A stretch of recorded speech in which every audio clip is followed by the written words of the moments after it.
মর্যাদার সাথে পালিত হলো আরামবাগ সালেপুর রামনগর অবিনাশ উচ্চ বিদ্যালয়ে স্বামী বিবেকানন্দর জন্মদিন। 12ই জানুয়ারি জাতীয় যুব দিবস। আধ্যাত্মিক চেতনার প্রাণপুরুষ, যুব সমাজের পথ প্রদর্শক, বিশ্ববরেণ্য বীর সন্ন্যাসী স্বামী বিবেকানন্দের জন্মদিন। সেই উপলক্ষে আরামবাগের সালেপুরের রামনগর অবিনাশ উচ্চ বিদ্যালয়ে হয়ে গেল স্বামী বিবেকানন্দের আবক্ষ মূর্তি উন্মোচন ও বিদ্যালয়ের বাৎসরিক অনুষ্ঠান। এদিন স্বামী বিবেকানন্দের মূর্তি উন্মোচন, মূর্তিতে মাল্যদান এবং প্রদীপ প্রজ্বলনের মাধ্যমে এই দিনটি পালন করা হয়। এদিন স্কুলের ছাত্রছাত্রীদের নিয়ে সাংস্কৃতিক অনুষ্ঠান করা হয়। এ বিষয়ে রামনগর অবিনাশ উচ্চ বিদ্যালয়ের পরিচালন কমিটির সভাপতি দীপক মাঝি বলেন, বিদ্যালয়ের সব কাজেই স্বামী বিবেকানন্দের ছবি ব্যবহার করা হয়, তাই বিবেকানন্দের জন্মদিনে আবক্ষ মূর্তির উদ্বোধন করা হলো।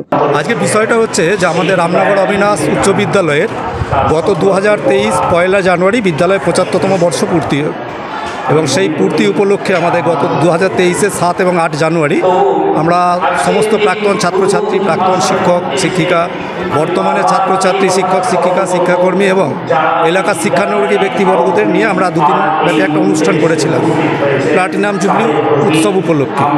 তো তখনই আমাদের ঠিক হয়েছিল যে যেহেতু আমাদের বিদ্যালয়ের লোগো হিসেবে আমরা স্বামীজির মূর্তি ব্যবহার করি, এতদিন আমাদের স্বামীজির মূর্তি কোনো ছিল না বিদ্যালয়ে, তো তখনই আমরা ঠিক করেছিলাম যে আগামী 2024-এ, যেটা 23-এ ঠিক করেছিলাম, যে স্বামীজির জন্মদিনে অর্থাৎ 12ই জানুয়ারি আজ আমরা স্বামীজির মূর্তি প্রতিস্থাপন করবো বিদ্যালয়ে।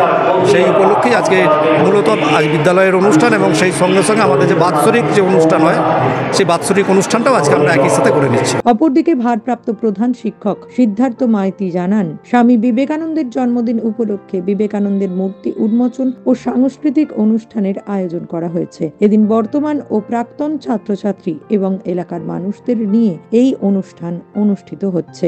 আজ 12ই জানুয়ারি যুব দিবস এবং স্বামী বিবেকানন্দের জন্মদিন।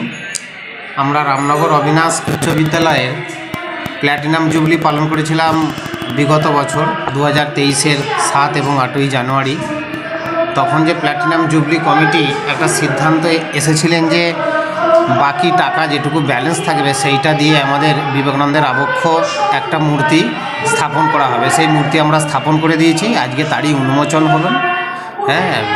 সেই নিয়েই অনুষ্ঠান এবং এর সাথে আমরা বিবেকানন্দের জন্মদিন পালনের সাথে সাথে আমরা আমাদের স্কুলের সাংস্কৃতিক অনুষ্ঠান, বার্ষিক সাংস্কৃতিক অনুষ্ঠান এবং কৃতি ছাত্রছাত্রীদের যে পুরস্কার বিতরণী অনুষ্ঠান সেটা করছি।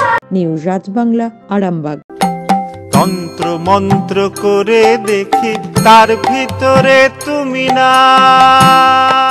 তন্ত্রমন্ত্রে আমরা বিশ্বাসী নই, মানব প্রেমে বিশ্বাসী।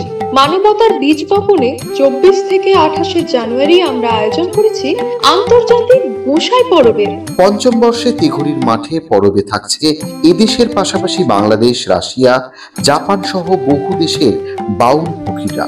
থাকবে পুরুলিয়ার ছোয়ের মুখোশ থেকে খোয়াইয়ের হাট, হস্তশিল্পের সম্ভার, বাংলাদেশের নকশি কাঁথা, পিঠে ফুলের স্টল। মানুষের মধ্যে ঈশ্বরের অস্তিত্ব খুঁজতে সামিল হন আমাদের সকলের উৎসবে।